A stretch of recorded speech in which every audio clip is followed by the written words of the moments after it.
Oui, bonsoir tout le monde. Donc, je vous remercie tous pour votre présence aujourd'hui. Donc, je me présente, je suis Lamia, je suis conseillère chez Sun Life Immigration Canada. Donc, la conférence aujourd'hui, elle va avoir comme discussion, sujet de discussion, les changements récents pour l'immigration permanente au Québec, l'impact des réformes récentes sur les travailleurs temporaires, les étudiants étrangers et les familles, le PSTQ, le programme de sélection de travailleurs qualifiés, les nouveaux critères de sélection des programmes d'immigration québécois, les voies d'immigration hors Québec, entrée express, PCP, donc programme pilote, etc. Les meilleures pratiques pour monter un dossier solide et éviter les erreurs courantes. Et vers la fin, une séance de questions-réponses en direct. Donc, je vais juste vous demander si c'est possible de vous mettre en mute et de laisser vos questions vers la fin de la conférence. Soit vous pouvez les noter sur la conversation et par la suite, le consultant va y répondre. Et la conférence, elle va commencer dans quelques minutes. Et voilà, donc je vous souhaite une bonne conférence. Merci.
Conférence 2000. شوفي ما تدخلش شوفي ما تدخلش ولا غادي كندخل انا.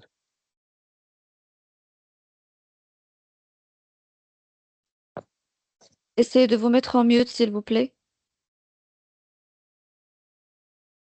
صافي غير درت ميوت انا.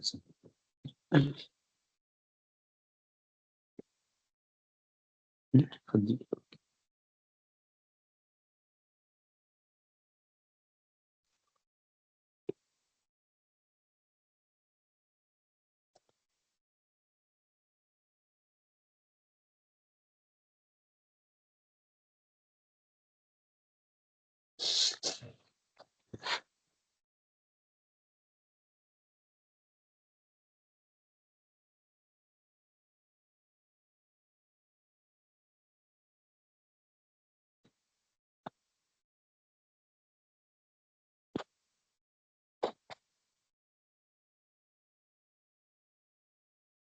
S'il vous plaît, excusez-moi, essayez de vous mettre en mute. Oui, madame, bonjour. Essayez de vous mettre en mute, s'il vous plaît.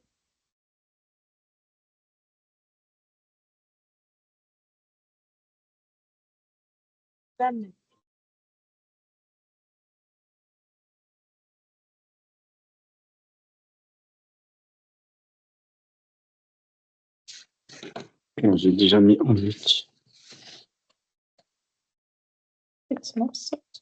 اليوم كيتسمع ولكن ما خصهمش يسمعونا. درت ميوت. كون ما كتسمعش صوتهم.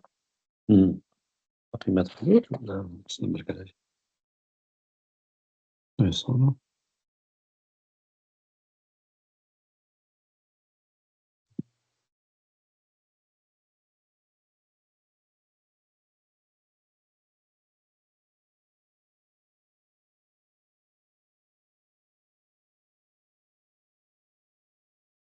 Ouais.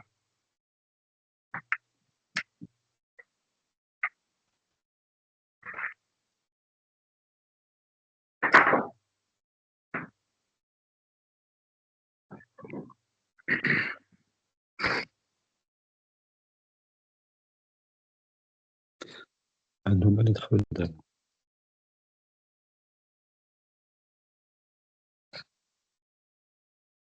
Bonsoir. Oui, bonsoir. S'il vous plaît, je vais juste vous demander de vous mettre en mute parce que j'entends. Si c'est possible, mettez-vous en mute, s'il vous plaît.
Oh.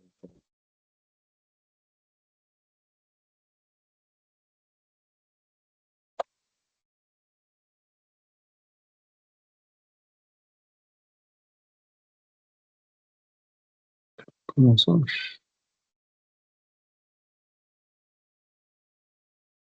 Ça. بس فين كنترول غيتشوفوا هنا وما تدخلش. Monsieur, s'il vous plaît, excusez-moi, essayez de vous mettre en mute, s'il vous plaît. انا درت ميوت. Non, en fait, je vous entends toujours. Essayez de vous Ah oui? mettre en mute, s'il vous plaît. Ok, je vais aller.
Bonjour, mesdames et messieurs. Je vous remercie pour votre présence. Mon nom est Tariq, je suis consultant à Sun Life Immigration.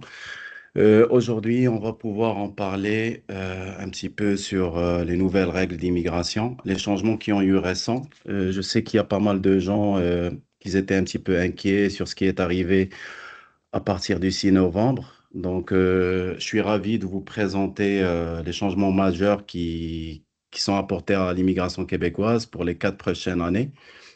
Euh, on va parler un petit peu des orientations de la part du MIFI, le ministère de l'Immigration, de la Francisation et de l'Intégration. Je considère que ces changements représentent un virage majeur dans la politique d'immigration. Aujourd'hui, nous allons explorer ensemble le contexte général qui justifie ces changements. Aussi, on va parler un petit peu des impacts sur les travailleurs temporaires, les étudiants et les familles aussi. On aura aussi l'occasion de parler du PSTQ sur la nouvelle voie pour l'immigration permanente. Aussi, on va discuter un petit peu des stratégies efficaces pour monter un dossier solide pour la résidence permanente. Et à la fin, on va pouvoir parler un petit peu des opportunités qui demeurent accessibles à travers les autres provinces ou à travers Entrée Express. Là, je vais juste attendre que tout le monde soit là. Je sais qu'il y a certains gens qui ont eu de la misère à se connecter sur Teams. Normalement, on a envoyé un nouvel email avec le code d'accès à la conversation. Puis j'aimerais mentionner aussi que la discussion, ce séminaire-là, il est enregistré. C'est sûr que les gens qui sont intéressés, on peut leur partager avec eux ça après. Il suffit simplement qu'ils nous contactent, puis on va pouvoir partager le lien pour eux pour revoir la discussion qu'on a eue aujourd'hui. Tout d'abord, il faut savoir pourquoi il y a eu ces changements. Ça, je crois que c'est très important. Le Québec, il a fait face à 3 défis majeurs. Tout d'abord, de ce qu'ils indiquent, c'est la pression sur les services. On parle de la crise des logements, surcharge de services de la santé, saturation de services publics. Puis là, ce que j'aimerais voir avec vous, c'est que au niveau de l'évolution de nombre des résidents permanents, donc si on voit bien, donc en 2022, il y avait 86 000 à peu près de résidents non permanents. Puis ce nombre-là, il a presque triplé. En 2023, on est rendu à 174 000. Après ça, en 2024, on est rendu à 103 000. Puis en 2025, on est rendu à 616 000. Donc, ce qui représente une augmentation à peu près de 610% en 3 ans. C'est la raison pour laquelle que le ministre Robert a décidé de faire un changement. Puis malheureusement, ce changement, il a touché pas mal les étudiants étrangers, les travailleurs qui sont là, qui voulaient principalement appliquer pour le PEC, le programme d'expérience québécoise, qui est malheureusement qui est fermé. Donc, qui était suspendu depuis septembre 2024, mais là, qui est fermé.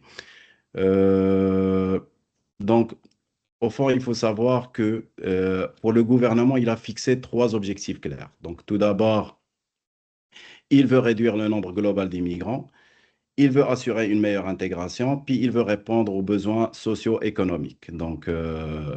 C'est l'une des choses euh, que l'immigration ou que le ministère de l'Immigration de Québec euh, compte pour faire baisser le nombre des gens temporaires ici au Canada, que ce soit des étudiants ou des travailleurs.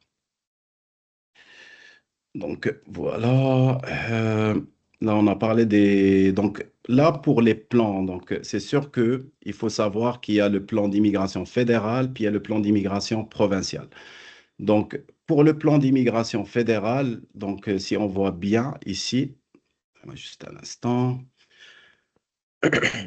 Donc ici, on voit que l'objectif est d'accueillir 300 000 admissions par année. Il y a une réduction des admissions temporaires, que ce soit au niveau des étudiants et des travailleurs, puis donner la priorité à l'immigration économique. Donc si on voit ici sur ce graphique-là, on voit les planifications qu'on a pour 2025 qui étaient à peu près de 395 000. On passe à 380 000 en 2026. Là, on parle bien de demandes de résidence permanente. Par contre, pour les demandes de résidence temporaire, ben, ils vont passer à peu près de moitié, de 673 000 à 385 000.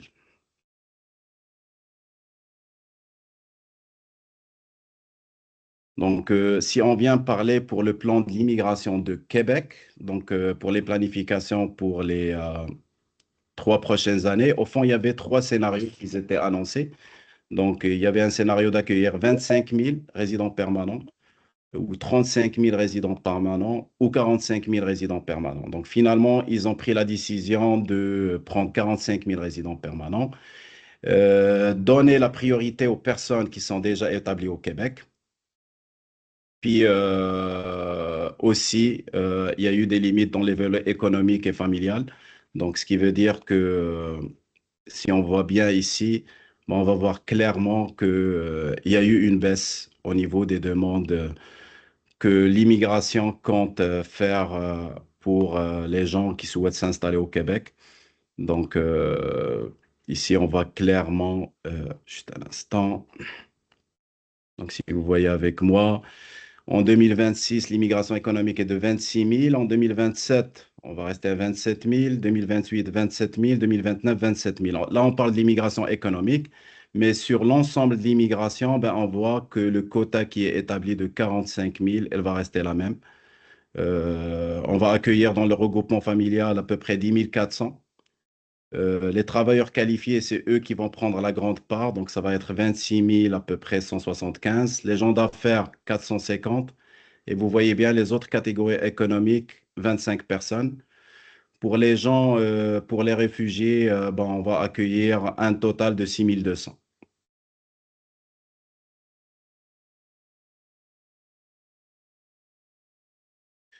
Il faut savoir qu'avec la fin du PEC, donc, qui est arrivé à échéance le 19 novembre, ça veut dire il y a 2 jours, donc là, le PSTQ est rendu la seule voie pour la demande de résidence permanente. Donc les gens qui sont établis au Québec, donc la seule voie pour eux pour demander la résidence permanente, c'est à travers le PSTQ.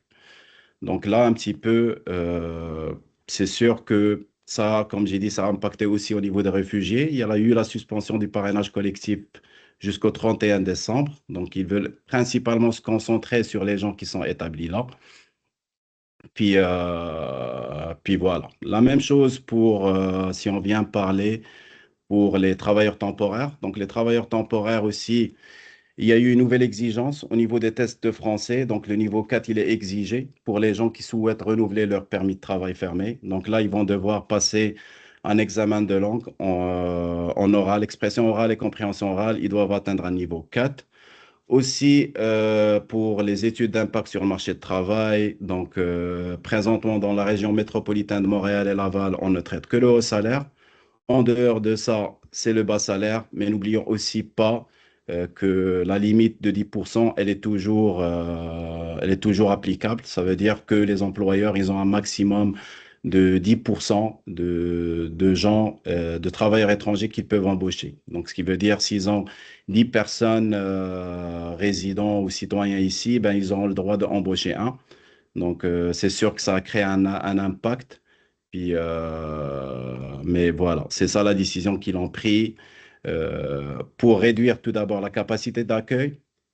Puis aussi, n'oublions pas, dans la déclaration de ministre qu'il a indiqué, ben, c'est sûr qu'il veut orienter l'immigration vers les régions. Il a indiqué lors de son dernier discours à peu près 75% des gens s'établissent dans la région métropolitaine de Montréal. Donc, ce qui fait que là, vraiment, au niveau de l'immigration, ils veulent encourager les gens à s'établir dans les régions.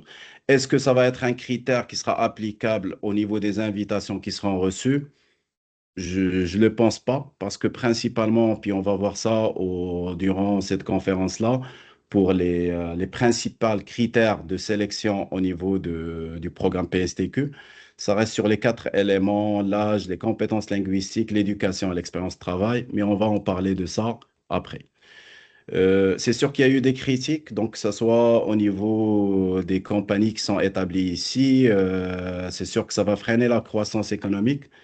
Puis Mais bon, c'est sûr qu'une décision comme ça, elle est prise, puis elle est applicable tout de suite. Donc, ce qui veut dire, c'est à partir de l'année prochaine, bah, ça va être 45 000 personnes qui seront admises. Donc, voilà.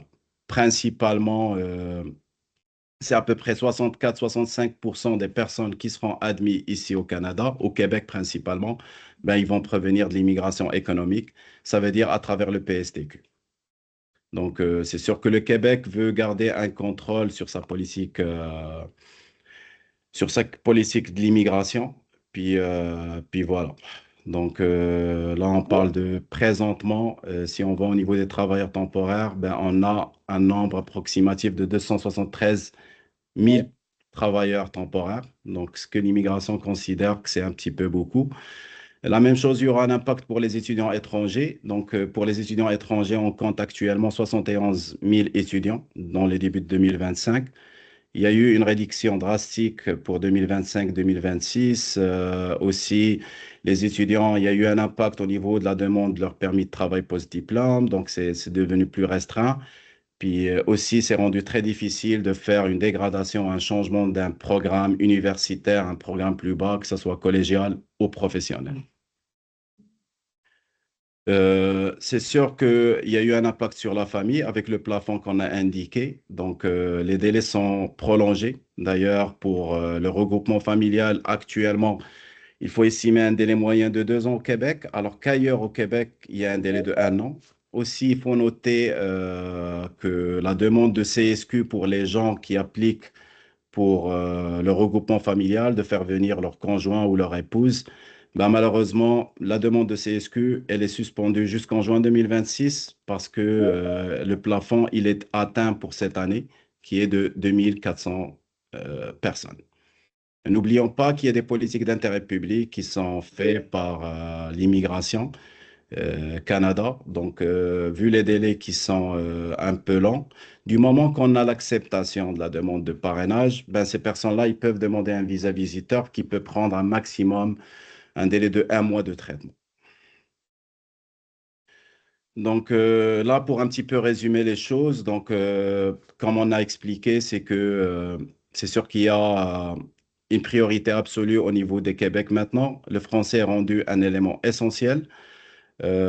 Aussi, ben, on va prioriser la régionalisation, moins de concentration à Montréal et Laval, puis ils veulent plus donner un soutien économique régional.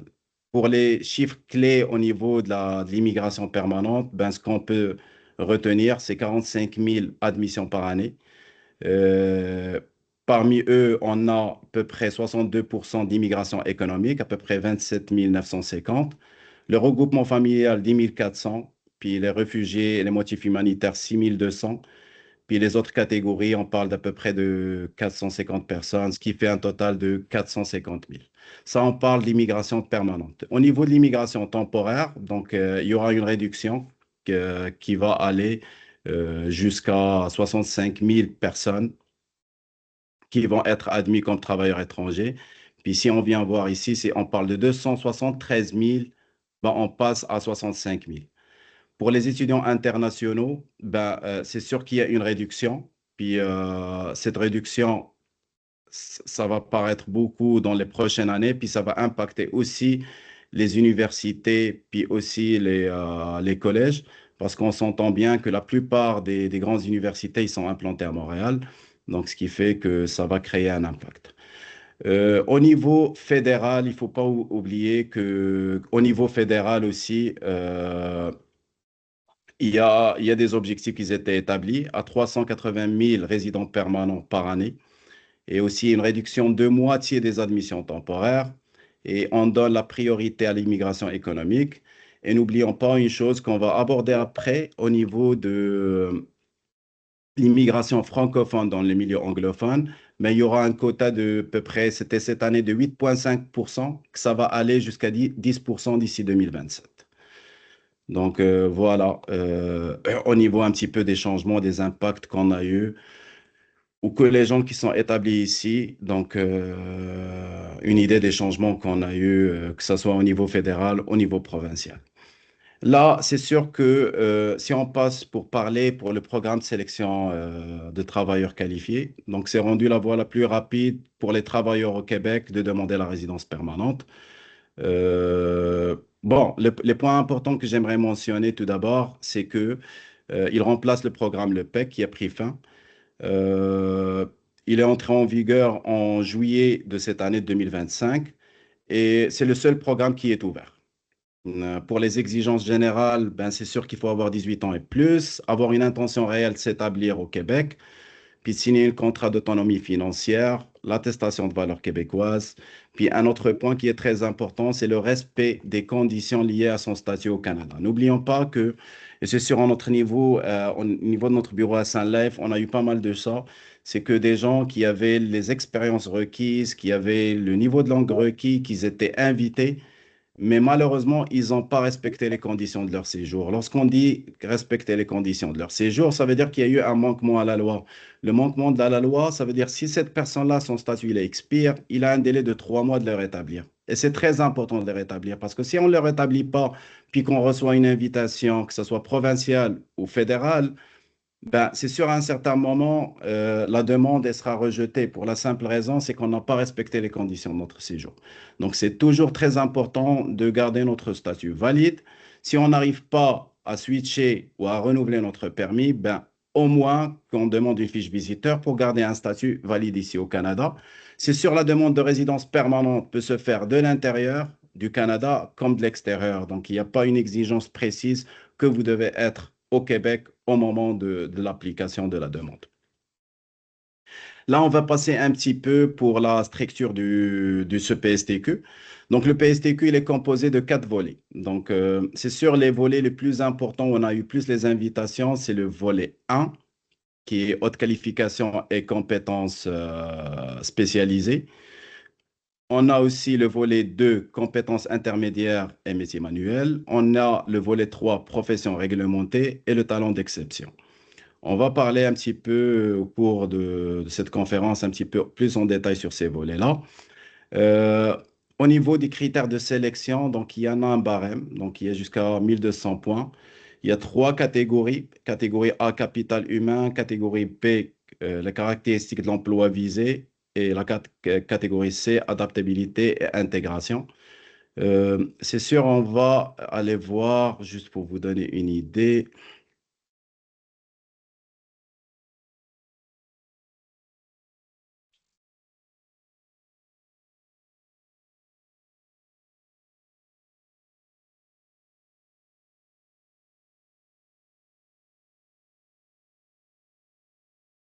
Donc, voilà.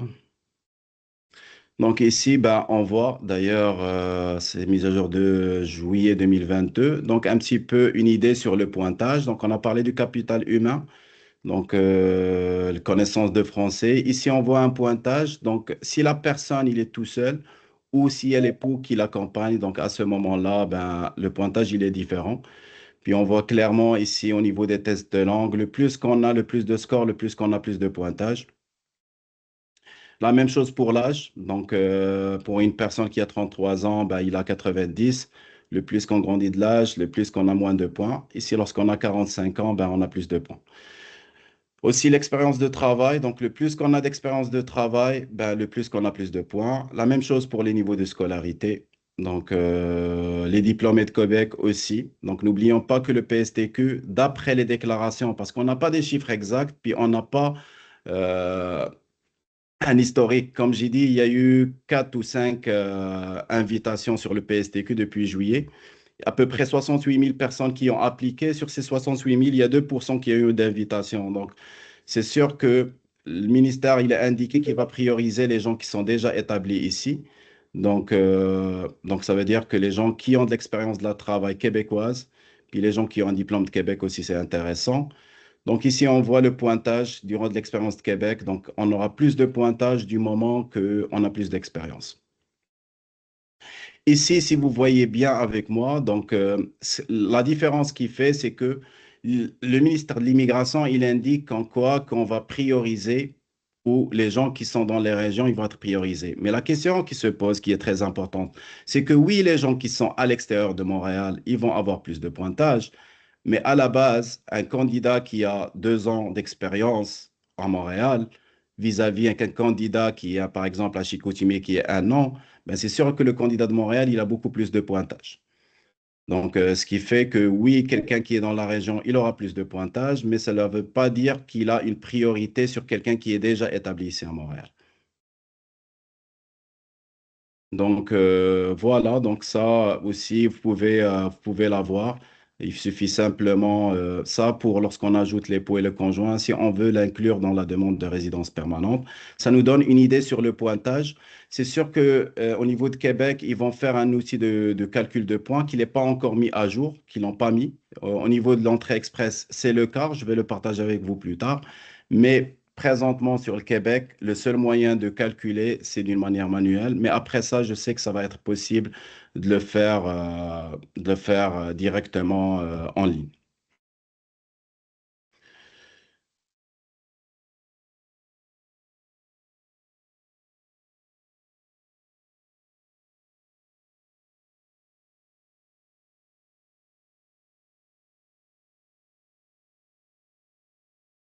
Donc, on va juste retourner. Pop, pop.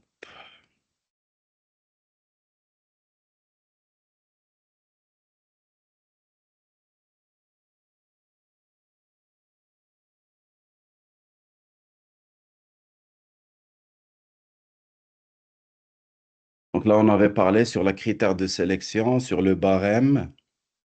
Donc, on a parlé de capital humain. Donc, on a parlé aussi de caractéristiques de l'emploi visé. Donc, c'est sûr, est-ce qu'on a un nombre d'emplois valides, la localisation de l'emploi, puis le secteur d'activité. Donc, c'est sûr qu'il y a certains secteurs qui sont priorisés en fonction de la pénurie dans la province. Je peux citer principalement l'éducation et la santé. On a parlé aussi que le test qu'il est obligatoire dans le volet 1 et 2 et 3. Ça, on va en parler après. La catégorie C, adaptabilité, intégration, ben, ça concerne principalement si la personne il a fait des études au Québec, s'il a de la famille au Québec. Donc, c'est sûr qu'il aura un pointage qui est supplémentaire. Le capital humain, comme on a indiqué, c'est plus au niveau de la connaissance du français, l'âge, la durée d'expérience de travail, le niveau de scolarité, puis le diplôme.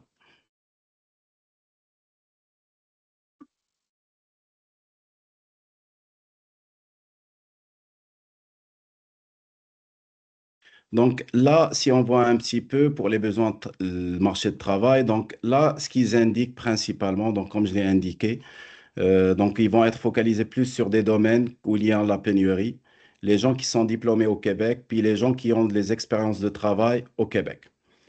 Aussi, le séjour en dehors de la région métropolitaine de Montréal. Mais comme j'ai dit encore, là, il n'y a pas eu de sélection, il y a eu peu de sélection, donc on n'a pas une idée claire sur comment ils vont fonctionner. Si on prend un exemple, puis là, je le dis toujours, un infirmier qui est au Québec et un infirmier qui est à Montréal, disons, à l'hôpital Sainte-Justine, puis un infirmier qui est à l'hôpital de Chicoutimi, qui ont tous les deux 1 an d'expérience, les mêmes niveaux de langue, ben oui, c'est à ce moment-là, oui, on va privilégier certains qui est à Chicoutimi. Mais par contre, quelqu'un qui a un niveau de langue plus ou de l'expérience plus, ben, logiquement, ben, la personne qui est à Montréal, ben, il va être priorisé.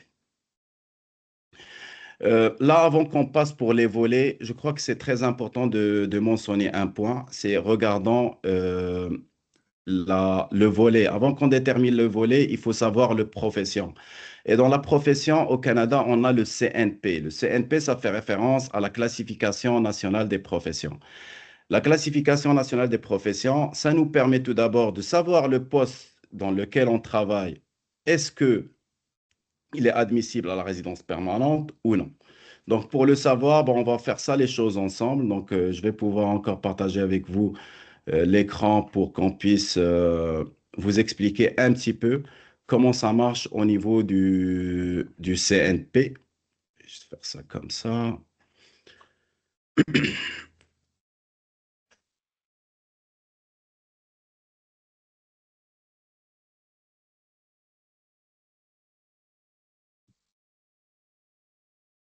Donc, si on vient ici au CNP, donc on peut juste taper CNP Québec, Canada, pardon. Donc, ici, on va venir, pour savoir notre CNP, il faut savoir notre poste.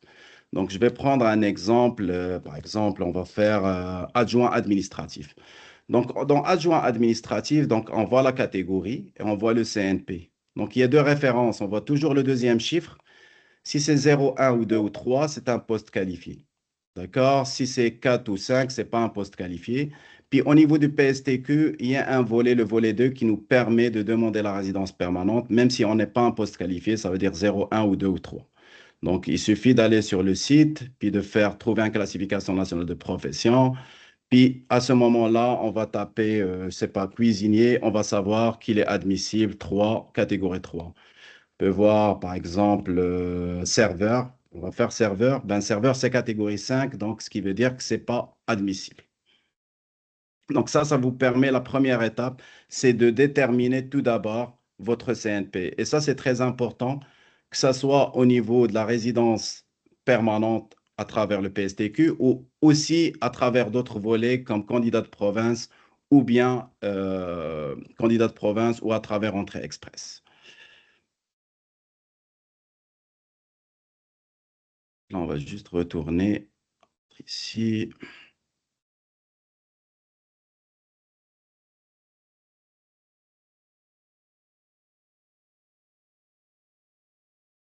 Donc là, comme j'ai dit, le CNP, ils influencent les exigences parce qu'après, là, on va parler pour le volet 1.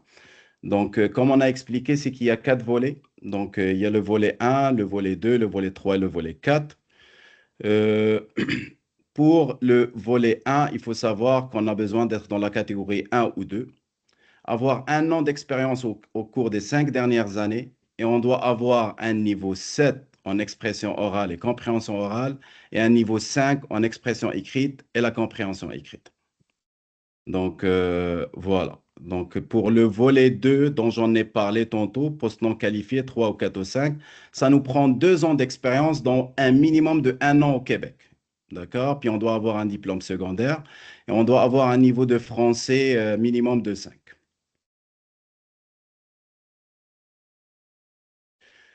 Pour les professions réglementées, ça, c'est principalement les professions qui exigent une autorisation de la part d'un ordre professionnel, comme des infirmiers, et on a besoin d'une reconnaissance d'un diplôme.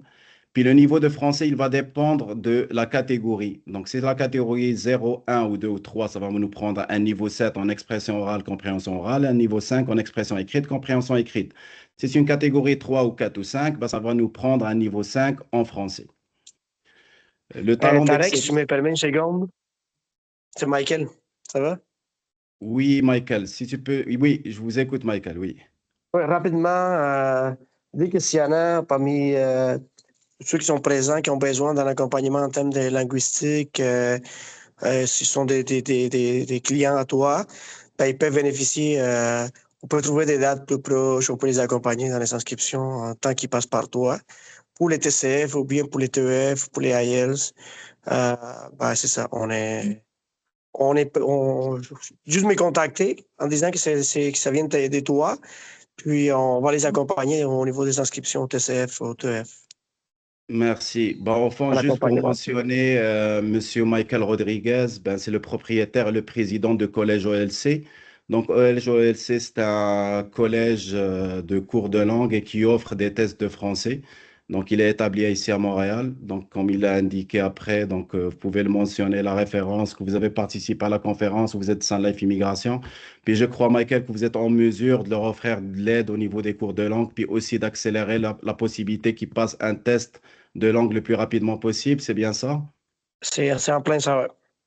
OK, parfait, excellent. Ben, à la fin, je vais pouvoir partager avec vous leurs coordonnées du collège ELC, puis vous pouvez vous les contacter. Surtout au niveau des tests de langue, je crois que maintenant, c'est rendu, que ce soit immigration à travers le Québec ou en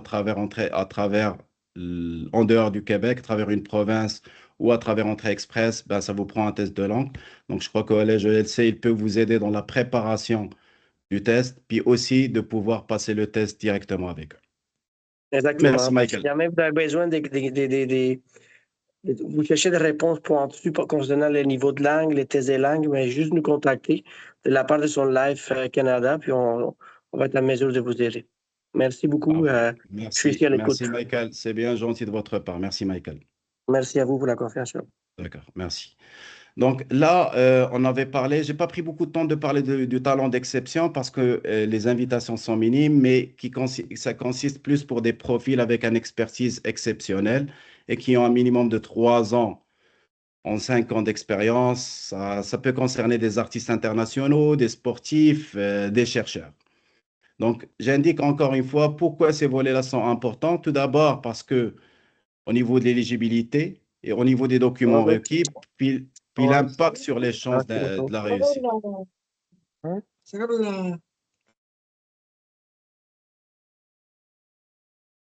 Donc, voilà. Donc, là, c'est sûr que lorsqu'on dépose sur Arima, donc on va avoir un pointage. Puis, comme j'ai indiqué, les invitations sont envoyées selon les besoins du Québec et les priorités gouvernementales.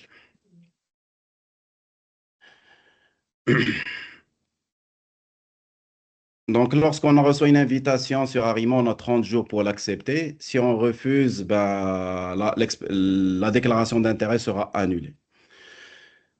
Donc là, pour résumer rapidement, donc, le français est rendu un élément essentiel, le diplôme et l'expérience de Québec aussi. Un offre validée, il va pouvoir nous donner plus de pointage d'être sélectionné. Puis aussi le volet du métier sur lequel on est sélectionné, ben oui, ça va pouvoir donner plus de pointage. Mais comme je l'ai dit encore, il n'y a pas eu beaucoup d'invitations. Donc, on se base sur les déclarations du ministre qu'on a eues la dernière fois. Donc, le volet 1, on va voir, c'est à peu près 760, 768. Volet 2, 661. Volet 3, 766. Le volet 4, je ne l'ai pas mentionné parce qu'il y a eu une seule invitation à 25 personnes, si je ne me trompe pas. Donc, le barème de pointage, on l'a parlé, je l'ai partagé avec vous. On a parlé des critères sans pointage, les lieux de résidence de Québec, puis la profession principale, puis la catégorie. Donc, si vous êtes catégorie 0, 1 ou 2 ou 3, ben, ça ne veut pas dire que vous allez avoir plus de pointage que celui qui est sur le 4 et le 5, parce qu'ils vont être dans différents volets. Le premier, catégorie 0, 1 ou 2, 3, il aura la possibilité sur le volet 1 et 3 et 4. Alors, la catégorie 4 et 5, il aura principalement sur le volet qui est le volet 2. Donc, j'invite, comme là, on a eu la chance d'avoir Michael, le niveau de français, c'est très important. Accumuler de l'expérience de travail, puis faire un calcul précis de pointage. Comme ça va pouvoir nous donner une idée sur notre pointage, puis les chances pour qu'on soit sélectionné. Donc, là, pour résumer, donc, c'est sûr que au niveau du PSTQ, donc on s'inscrit, on fait une déclaration d'intérêt. Le classement, on va avoir notre pointage. Si on reçoit une invitation, on a 30 jours pour accepter. Du moment qu'on accepte, on prépare les documents, puis on les envoie.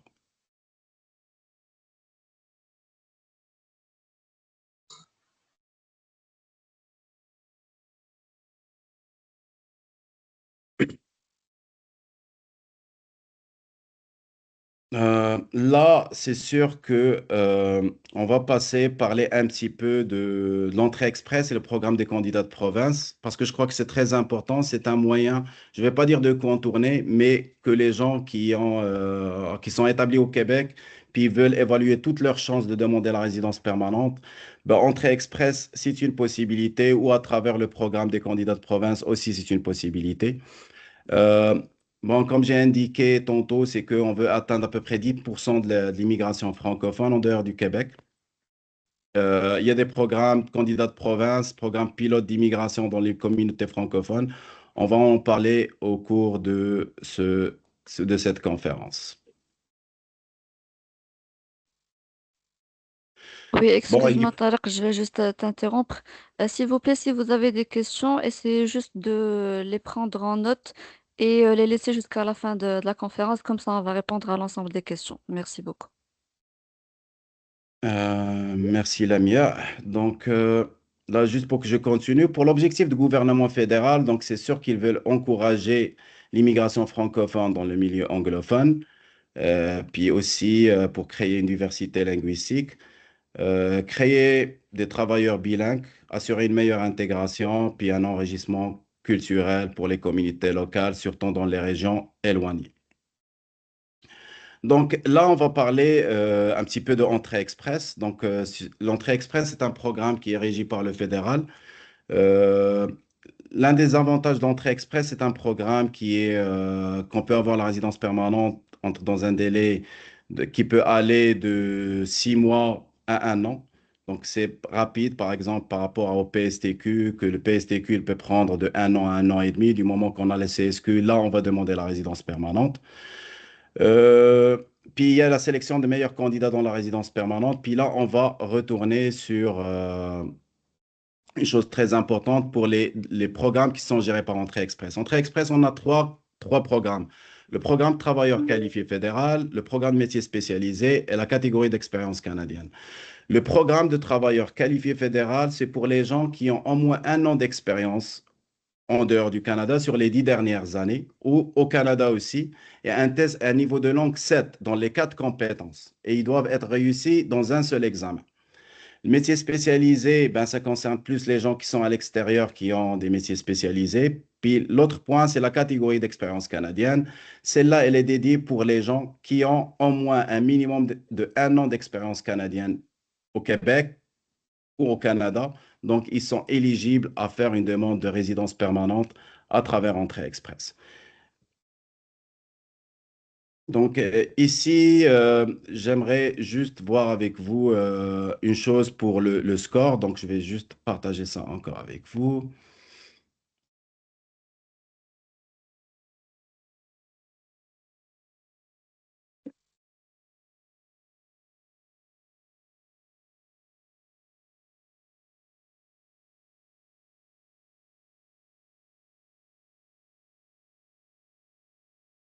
Donc, on avait parlé tantôt du PSTQ pour vérifier le pointage. Aussi, le niveau d'entrée express, on a la possibilité de vérifier ça. On fait juste vérifier votre note entrée express. Puis ici, si on vient tout en bas, ben, on va calculer notre résultat. Il nous demande est-ce que vous êtes marié, vous avez quel âge. Puis là, à la fin, il va pouvoir nous donner un pointage. Et ce pointage qui va nous aider après ça à, à savoir si il y en a des chances de recevoir des invitations ou non. Donc, c'est sûr qu'il y a des rentes qui sont faites à peu près chaque 2 semaines, des fois chaque mois. Puis des gens, ils sont invités. Puis comme je l'ai expliqué tantôt, c'est qu'on encourage l'immigration francophone dans le milieu anglophone. Donc, ce qui veut dire que il y a beaucoup de sélections qui sont faites pour des gens dans une catégorie qui s'appelle compétences linguistiques en français, qu'on va venir la voir après. Donc ici, j'ai juste fait un démo, juste pour vous donner une idée. Si vous avez un certificat de désignation, non, non. Donc ici, ça nous donne un pointage. J'ai juste pris ça, un exemple. On a 461. Donc 461, ben, c'est sûr que une personne avec un 461, je considère que c'est un très haut score. Donc il a vraiment des grandes chances d'être sélectionné. Mais on va revenir encore dans ça un peu plus en détail une fois que je retourne juste ici, puis on en va pouvoir en discuter.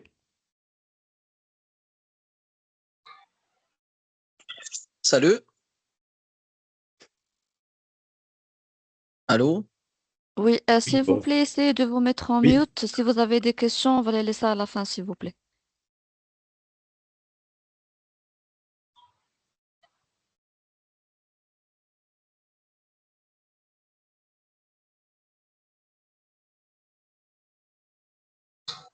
On va juste retourner sur... Donc, on a parlé des programmes gérés. Donc, on a parlé d'entrée express, donc le programme de travailleurs qualifiés fédéral, programme de métier spécialisé, puis la catégorie d'expérience canadienne. Donc, le processus, il est simple. On crée un profil, on va recevoir un score, puis après ça, on recevra une invitation. Du moment qu'on a une invitation, on a 60 jours pour présenter une demande de résidence permanente. Une chose très importante de mentionner, que les gens qui sont sélectionnés, soit à travers le PSTQ, qu'ils ont reçu un CSQ, ou à travers Entrée Express, ben, ces gens-là, du moment qu'ils envoient la résidence, ils ont le droit de présenter une demande de permis de travail transitoire ou un permis de travail ouvert. Donc, ce permis de travail ouvert, ben, il va leur donner la chance de continuer de travailler jusqu'à ce qu'ils aient leur résidence. Pour les facteurs, donc principalement la même chose, l'âge, les études, la langue, l'expérience de travail. Puis si ton conjoint on l'inclut, bah aussi on va avoir du pointage s'il a un bon profil. Bon, pour l'avantage d'entrée express, comme j'ai dit, c'est un traitement qui est rapide. On a la possibilité d'améliorer le score. Puis c'est une voie privilégiée pour les travailleurs qualifiés francophones. La raison pour laquelle j'indique ça, donc je vais juste partager ça encore avec vous, puis je crois que c'est très important, c'est que si on vient ici sur les pointages, donc ça c'est les rangs d'invitation qu'ils ont eu. Donc on va voir, on va commencer avec catégorie d'expérience canadienne. Donc la catégorie d'expérience canadienne, bon, on voit les invitations, puis les scores qu'ils ont eu. Donc ça c'est pour les gens qui ont eu en moins un an d'expérience au Canada. Les gens à l'extérieur, ils ne sont pas admissibles à la catégorie d'expérience canadienne.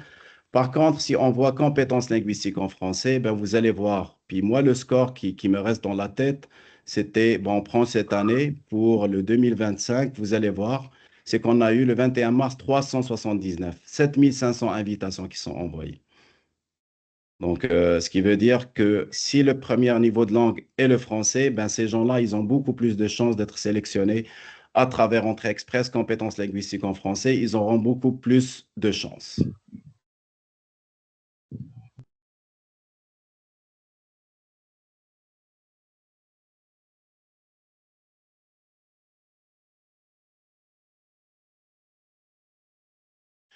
Je l'ai perdu encore.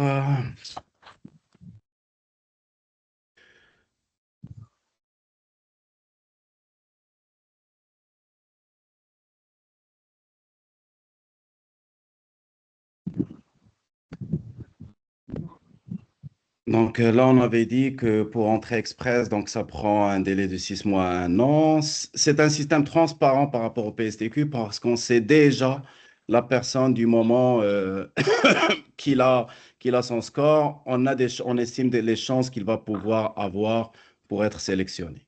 Donc l'important, c'est qu'il faut cumuler de l'expérience qualifiée. Donc Entrée Express, ça prend le niveau qualifié 0, 1 ou 2, 3. Si ce n'est pas 0, 1 ou 2, 3, ça ne marche pas.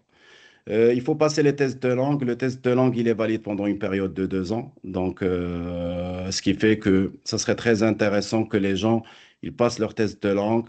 Puis, si c'est le cas, s'ils ont des diplômes étrangers, aussi qu'ils fassent leur équivalence. Comme ça, ils vont avoir plus de pointage. L'équivalence s'effectue à travers l'OUS. C'est un organisme qui s'occupe de faire les équivalences pour les gens qui ont des bacs plus 3 ou des bacs plus 5 à l'extérieur du Canada. Donc là, j'ai parlé pour les avantages. Donc, il y a plus grande de probabilité d'être sélectionné. Puis, comme j'ai dit encore, puis je retourne encore l'inciter là-dessus, c'est que le Canada, il encourage l'immigration francophone dans les milieux anglophones. Donc, ce qui veut dire que je considère, c'est que l'entrée express constitue un outil qui est très clé pour que les gens qui, malheureusement, au niveau de Québec, leurs chances sont plus minimes. Ben, à travers Entrée Express, on a cette chance-là. Et il faut aussi savoir que sur Entrée Express, on peut faire la demande tout en restant au Québec. On n'a pas besoin de sortir du Québec. Le Québec fait partie du Canada. Et il y a un engagement qu'on signe qu'on veut demeurer en dehors du Québec. Mais la personne, il signe cet engagement-là, puis il peut continuer son travail jusqu'à ce qu'il aille sa résidence permanente. Après ça, ben, il peut déménager à cette province-là. Sinon, la charte canadienne l'autorise à rester n'importe où au Canada. Ça ne va pas impacter sa demande de résidence permanente. Là, pour un petit peu, pour parler sur les bonnes pratiques pour avoir un dossier solide, on garde un statut légal en tout temps. On doit avoir les preuves complètes, nos emplois, fiches de paye, nos contrats. Passer notre test de langue. Les certificats de police, ils sont exigés. Les preuves de fonds ne sont pas exigées pour la catégorie d'expérience canadienne, mais les travailleurs qualifiés fédéraux, c'est le cas. Et toujours avoir une documentation complète. On ne doit pas avoir un manque de preuves d'expérience ou la lettre d'employeur insuffisamment détaillée. On ne sait pas c'est quel poste, quelle tâche. Parce qu'après, lorsqu'on a invitation, ben, on peut avoir un refus même si on a eu l'invitation. Aussi, au niveau du PSTQ, il faut vraiment choisir le bon CNP. Aussi, je crois que c'est très important de prendre dans la tête que le français, c'est une priorité. Avoir un niveau 7, ça nous donne beaucoup plus de chances d'obtenir la résidence. Ne pas obtenir niveau 7, malheureusement, ça va impacter nos chances d'obtenir la résidence, soit à travers Entrée Express ou un autre programme d'une province. Du moment qu'on est sur Entrée Express, mais on peut recevoir une invitation d'une autre province si jamais ce profil-là correspond à une demande qui est exigée dans cette province, disons, domaine de la santé, un infirmier qui applique sur Entrée Express, il peut avoir une invitation d'une autre province. Euh, Aussi, autre chose que je voulais mentionner, que c'est sûr qu'en 2025, il y a eu un virage majeur dans l'immigration québécoise, mais les opportunités persistent parce que 45 000 résidents permanents au Québec, ben, on est bon. On a l'entrée express et les programmes provinciaux, c'est possible. Puis, ce que le gouvernement il dit, c'est très simple. Moins d'immigration, mais mieux ciblée. Donc, les gens qui sont établis déjà ici au Québec ou au Canada, mais c'est sûr qu'ils sont priorisés parce qu'ils sont déjà intégrés à la société québécoise. Puis aussi, ils payent leurs impôts. Donc, ça veut dire que c'est des gens que le Canada veut qu'ils gardent. Donc, puis finalement, ce que je le mentionne et je le mentionne toujours à mes clients, il ne faut pas lâcher, il faut toujours garder à l'esprit que obtenir la résidence permanente, c'est pas facile, mais c'est pas impossible. L'essentiel, d'avoir les 4 facteurs éléments essentiels. Un niveau 7 dans les 4 compétences, peu importe le volet dans le PSTQ, on ne cherche pas le minimum, on cherche le maximum. Aussi, d'accumuler l'expérience de travail qualifiée. Et aussi, parce que là, quand on dit les 4 clés, l'âge, les compétences linguistiques, l'éducation et l'expérience de travail. Donc, ces éléments-là, si on a le minimum niveau 7 et 1 an, on est sur la bonne voie d'appliquer à PSTQ, Entrée Express, puis aussi dans d'autres provinces. Donc, finalement, je crois qu'on a un petit peu abordé le tout aujourd'hui. Donc, j'ai essayé avec le temps d'un petit peu développer un petit peu au niveau de plan d'immigration fédéral, provincial. On a parlé de PSTQ, les possibilités au niveau d'entrée express. J'ai pas eu la chance de parler un petit peu de la nomination dans les provinces, mais les nominations dans les provinces se font principalement comme le Québec. Il y a des exigences dans les provinces en fonction des catégories, mais comme on sait, il y a beaucoup de programmes. C'est sûr que les gens qui sont intéressés, ils nous envoient juste leur CV, puis on va pouvoir faire une analyse gratuite pour eux. Donc voilà. Donc à la fin, je vais laisser la note à ma collègue Lamia pour que je vois les questions qu'on a ici pour qu'on réponde aux gens. Bon, si je prends ici, bon, Robert, il dit mon profil, que sera le TCF valide, hôtellerie 8 ans, quel programme? Ok, ben, là, pour votre question, Walid, c'est sûr que vous êtes dans l'hôtellerie, mais c'est quel poste, quel CNP? On retourne à la question Z, c'est que on doit savoir votre classification. Du moment qu'on sait votre classification, si c'est 0, 1 ou 2, 3, ben vous êtes admissible à voler 1 sur PSTQ, vous êtes admissible sur entrée express au programme travailleur qualifié. Et on a plus de chances. Donc, c'est dépendamment de CNP. Châteauguay, non. Et pour Châteauguay, ça, il fait partie de la région métropolitaine de Montréal. Il n'y a pas de tirage pour les travailleurs. Non, le tirage, c'est à travers le Québec. Et comme j'ai dit sur la grille, ils vont un atout. C'est comme quelqu'un qui va appliquer pour une demande de travail. Donc, les critères sont les mêmes. Mais si tu parles plus de langues, mais c'est un atout. Demeurer en région, c'est un atout. Et comme j'ai dit, on n'a pas de statistiques exactes parce qu'on n'a pas eu beaucoup de sélections à travers ce programme. Longueuil, c'est correct. Montréal, Montréal et Laval, exactement. Longueuil, c'est pas inclus. Ben, c'est sûr, avoir plus de chance à travers Longueuil, c'est pas la région qui va déterminer si vous avez plus de chance, c'est votre profil. Et votre profil, on retourne l'expérience de travail, les compétences linguistiques, l'éducation et l'éducation et l'âge. Donc, c'est ces 4 facteurs. C'est l'expérience de travail, centre d'appel, catégorie 4. Ben, si c'est à l'intérieur du Québec, bon, on a le volet 2. Donc, c'est le volet 2 où vous avez la simple chose. C'est pour ça que j'ai dit c'est important d'avoir un niveau 7 et un poste qualifié. Les gens qui sont dans les catégories 4 et 5 et plus, c'est difficile. Si renouvelant, quel niveau de... C'est niveau 4. C'est niveau 4 qui est maintenant exigé en expression orale, compréhension orale. L'expression écrite, la compréhension écrite, non. Je vais laisser la main avant qu'on quitte ces 5 minutes. Quelqu'un qui a levé la main, Steph, si tu as une question, vous pouvez me poser. Sinon, Oui, je- oui, je vous écoute, Steph. en fait, c'est juste une question par rapport, en général, au parrainage, d'accord? Au parrainage, parce que j'ai retenu deux informations distinctes par rapport au parrainage en soi pour l'immigration au Québec. J'ai vu dans votre document fin en pause jusqu'à juin 2026, mais aussi une autre place, c'est marqué jusqu'à 2029. Donc, le parrainage est-il fermé ou ouvert pour le Québec? OK. Il faut savoir que le parrainage, le regroupement familial, c'est une juridiction fédérale. Ça veut dire que c'est le fédéral qui accepte le parrainage. Ce qui arrive présentement pour cette année 2025, c'est que le plafond établi par le Québec pour délivrer des CSQ à travers le regroupement familial, ils ont atteint leur quota de 2400. Donc, ce 2400-là, elle va être renouvelée en juin 2026. N'oublions pas que le parrainage dure 2 ans. Donc, même si vous ne recevez pas votre CSQ cette année, ben, ça va être possible du moment qu'ils l'ouvrent en juin, ben, vous allez pouvoir appliquer. Et lorsqu'ils vont atteindre le quota de 2400, ben, ils vont fermer, puis ça va aller en juin 2027. Avant, ce n'était pas OK, le merci. cas. Ils viennent de l'appliquer en juin qu'ils ont arrêté. Merci pour la réponse. Merci. Je vais donner la main à Myriam et après à Saad. Oui, Myriam. Oui, bonjour.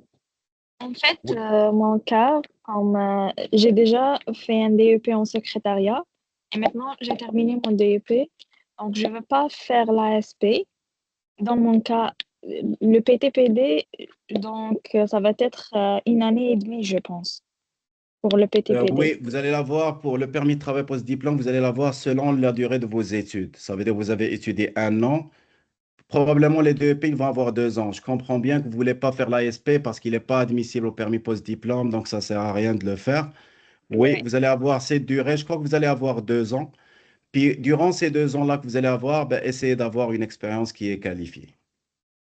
Ok, même donc si je vais avoir un permis de travail post-diplôme, par exemple, pour 18 mois, est-ce qu'il suffit pour avoir quand même de la chance au niveau de PSTK Bien et sûr, bien ailleurs aussi? sûr.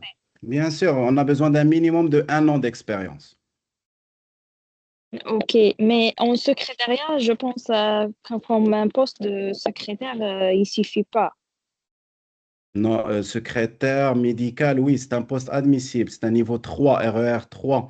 Secrétaire médical, il est admissible à la résidence permanente à travers le Québec ou à travers le fédéral. Mais maintenant, c'est pas médical. Maintenant, c'est juste secrétaire parce que j'ai pas fait l'ASP. L'ASP, c'est la spécialisation pour Non, avoir mais ça dépend secrétaire de la médical. profession, du titre de poste que vous allez avoir. Ça va dépendre du titre de poste que vous allez avoir. Ok. Et pour D'accord? l'entrée express, je Mhm. peux faire une demande au niveau de Québec, même si je suis au Québec, je peux faire la demande Exactement. d'entrée express. Vu que Exactement. ça sera accepté, je peux déménager. C'est comme ça. Vous êtes une intention de résider au Québec au moment que vous allez avoir votre résidence permanente en incluant des preuves de recherche d'emploi ou de recherche de logement. Ok, parfait. Merci beaucoup. C'est Avec vraiment plaisir. gentil. Merci. Je donne la main à Monsieur Saad. Salut. Donc, Bonjour Saad.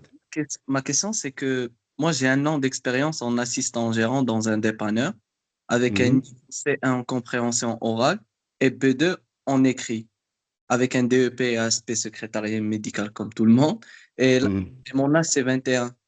Est-ce que, ben, pour moi, c'est quoi le meilleur programme pour la résidence permanente qui est le plus rapide? Parce que moi, ça ne me dérange pas de quitter Québec. Moi, Toujours ça, je dis ça à mes clients. C'est sûr, si on veut quitter de Québec, on doit avoir déjà un plan établi. On ne va pas aller dans une autre province sans plan. Tant qu'on reste au Québec et on a un poste, on cumule de l'expérience. Dans votre cas, on a un bon profil. On a un diplôme canadien, de l'expérience qualifiée. Moi, ce que je vous conseille là, avec votre pointage, je crois que vous n'avez pas cumulé niveau 7. Vous êtes admissible au PSTQ. Je vous invite aussi à aller faire un effort d'avoir un niveau 7 dans les 4 compétences. Ça va vous donner la chance d'être sur Entrée Express, programme travailleur qualifié fédéral et catégorie d'expérience canadienne. Parce que du moment que vous êtes sur Entrée Express, ben, on a les portes qui s'ouvrent. Parce que vous aurez des chances d'être sélectionné sur le volet dont j'ai parlé tantôt, compétences linguistiques en français, où on encourage l'immigration francophone dans les milieux anglophones. Et dans d'autres provinces, C'est sûr, d'autres provinces, ils sont ouverts à accueillir des gens. Par contre, ça prend principalement soit une offre d'emploi de la part de l'employeur, ou bien d'être dans une catégorie CNP catégorie où il y a une pénurie. Donc, ce qui fait que comme assistant, je crois que la meilleure chance, c'est de rester au Québec. Actuellement, vous êtes admissible au PSTQ volet 1, mais entrée express, vous devez devoir repasser le test de langue pour Ben, avoir le niveau 7. je dois repasser les 4, c'est ça, parce que vous avez dit qu'on doit passer les 4. On doit avoir Exactement. les 4. Exactement. Pour le Québec, non. Si vous échouez un, vous pouvez Ouais, inclure deux tests. presque. Par contre, le fédéral, non. Si vous échouez un, vous devez aller repasser les quatre. Malheureusement, oui. Ok, dans le fond, si je veux quitter, par exemple, la province, je dois y aller par entrée express. C'est ça? Non, c'est pas que vous pouvez présenter entrée express de la part de Québec, en étant au Québec ou en étant à l'extérieur. C'est sûr, lorsque vous présentez la demande, sinon vous allez avoir une intention de refus. Vous devez faire une lettre de votre intention de résider en dehors du Québec du moment que vous avez votre résidence permanente. Parce qu'il y a des ententes fédéraux provinciaux, que c'est que le Québec, il sélectionne ses propres candidats. Donc le Québec, il ne veut pas que des candidats passent à travers entrée express, mais restent au Québec. Vous voyez ce que je veux dire? Ok. Mais, mais la charte canadienne indique un résident permanent, il a le droit de demeurer n'importe où au Canada. Donc, les gens, ils me posent la question, mais moi, je reste au Québec, j'ai obtenu ma résidence à travers Entrée Express. Est-ce que ça va m'impacter si je quitte pas le Québec et si je quitte pas le Québec et je reste à Montréal? Ben, la réponse, c'est non. Votre citoyenneté canadienne, vous êtes sur un territoire canadien, donc vous avez le droit. Donc, c'est sûr que vous avez signé un engagement, mais ça arrive des gens qui peuvent y aller, puis comme on Bien. dit, qui ne s'intègrent pas, puis ils peuvent retourner ici. Ils peuvent même demander un CSQ. Dans certains cas, j'ai certains de mes clients qui veulent retourner aux études, qui ont eu à travers Entrée Express. Ben, vous allez être considéré comme un citoyen, comme un résident canadien, mais pas au Québec. Donc peut-être vous allez payer plus les frais d'études, mais vous pouvez demander un CSQ et vous allez l'avoir. Ok, dans le fond, ma question, c'est que est-ce que je peux demander est-ce que je peux faire le PSTQ et l'entrée express en même temps ou non? Exactement, oui, vous pouvez faire les deux demandes en même temps. Du moment que vous avez une invitation, vous ne pouvez pas continuer. Vous ne pouvez pas faire deux demandes de résidence permanente. Vous pouvez appliquer, mais vous ne pouvez pas faire deux demandes de résidence permanente en même temps. Ok, Ça veut dire dès que que je reçois l'invitation, j'annule l'autre, c'est ça? vous annulez l'autre. Exactement, exactement, c'est bien ça. C'est correct, merci beaucoup. Avec plaisir. Je vais donner la main à Madame Nirvana. Après ça, Begradi. Après ça, Kitty. Oui, bonjour. Bonjour. Euh, Dans mon cas, j'ai fait un DEP en soutien informatique de 1800 heures et j'ai déjà mon permis de travail post-diplôme et je suis déjà au travail là, actuellement dans mon domaine d'études. Du coup, bah, quand j'ai essayé de consulter le site de l'immigration du Québec et que je me suis renseignée sur les volets. J'hésite à savoir si je suis du volet 1 ou du volet 2. Et si je correspond, par exemple, au volet 2, je ne comprends pas bien. En fait, quand ils disent avoir l'expérience de travail d'une durée minimale de 2 ans, dont au moins 1 an au Québec, est-ce que vous pouvez me le réexpliquer, s'il vous plaît?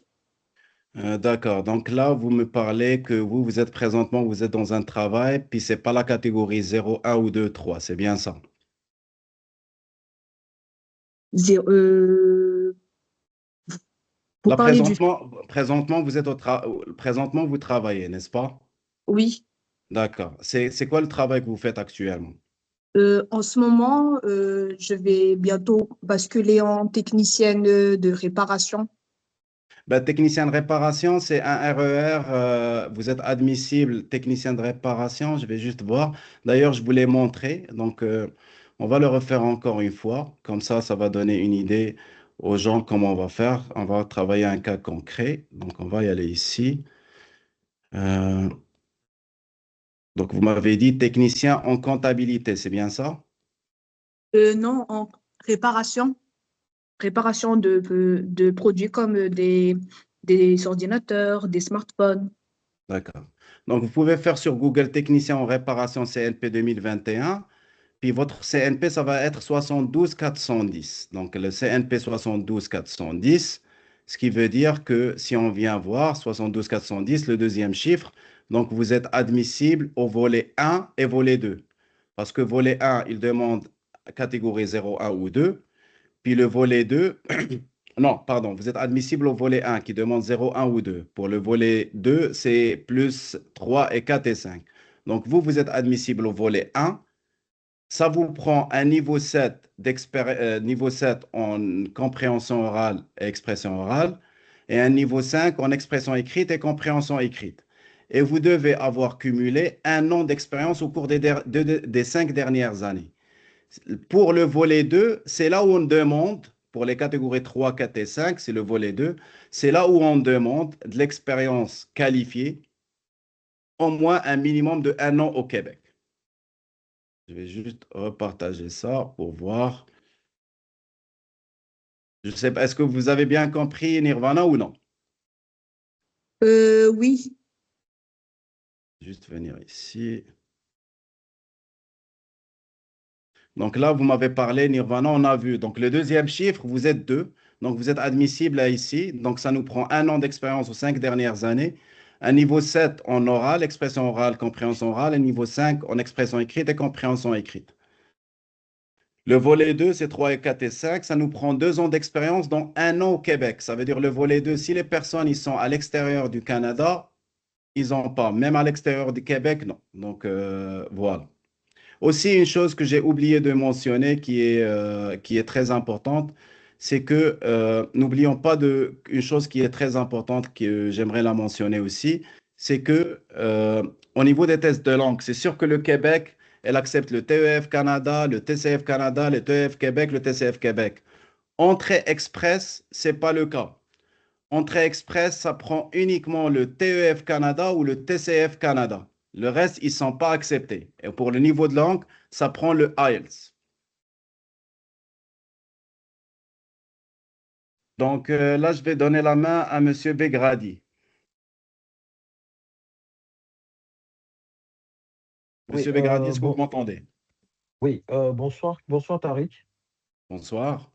Oui, mon cas est celle-ci. Je suis diplômé en soutien informatique depuis 2024 et j'ai passé presque une année sans travailler. Et là, j'ai décroché un emploi en entretien ménager et j'ai passé mon test de langue TCF Québec, l'expression orale et compréhension orale. Et j'ai passé que les 2 compétences. Et là, je suis en entretien ménager. Et mon permis de travail post-diplôme expire en janvier 2027. J'ai à peu près une année encore. Qu'est-ce que je dois faire pour ne pas perdre mon statut après une année ou soit pour la résidence permanente? Et OK. je n'ai pas Bon. l'intention de quitter Québec. D'accord, vous n'avez pas l'intention de quitter Québec. Donc là, on prend toujours les éléments essentiels. Donc les éléments essentiels, donc vous avez un diplôme canadien, c'est excellent. L'âge, vous êtes jeune, c'est excellent. Il nous reste 2 autres éléments, l'expérience de travail et les compétences linguistiques.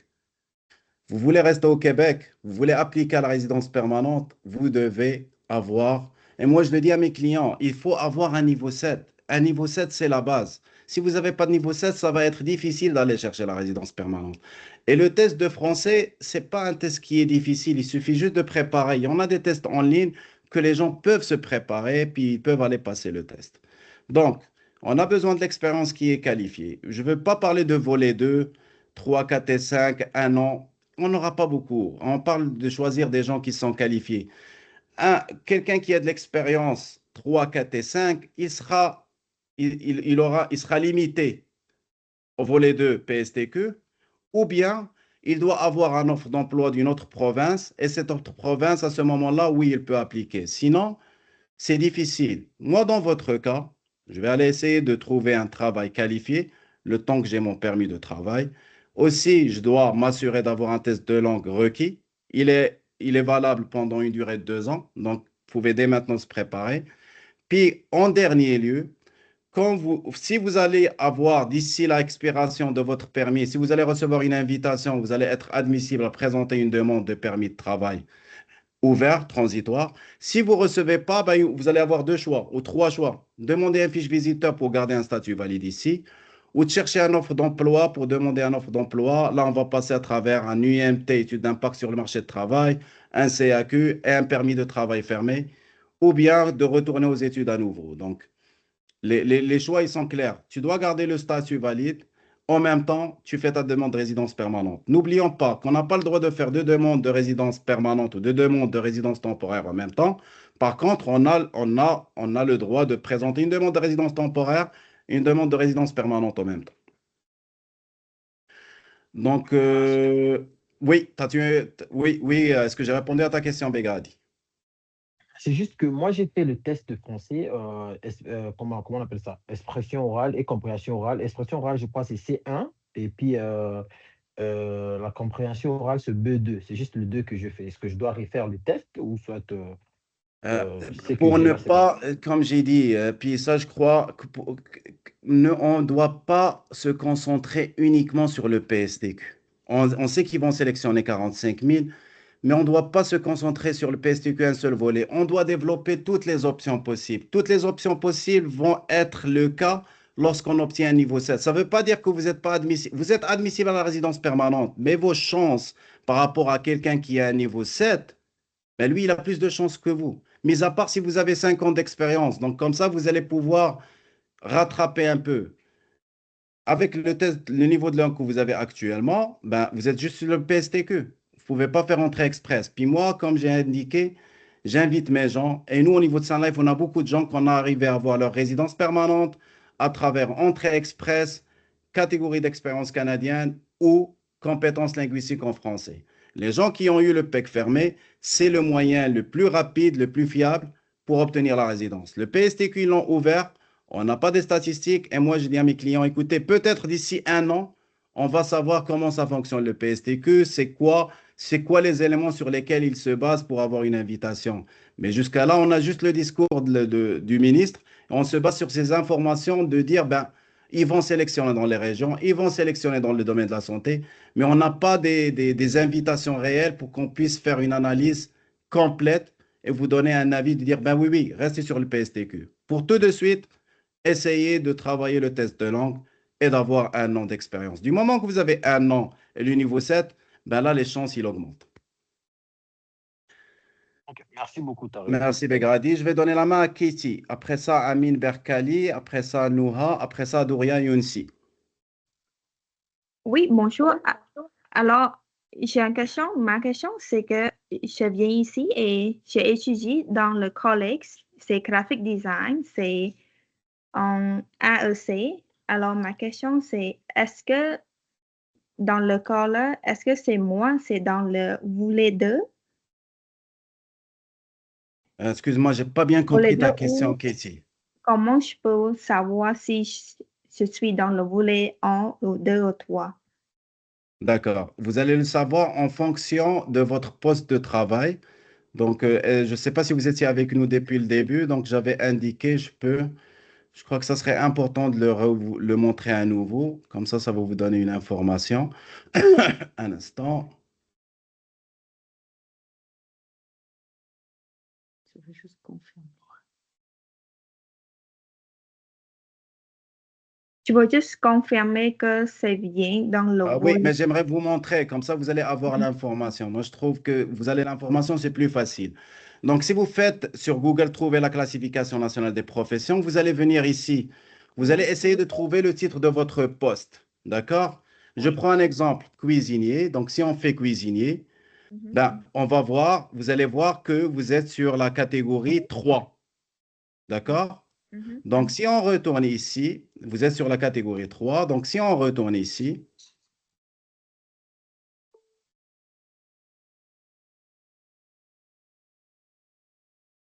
un instant.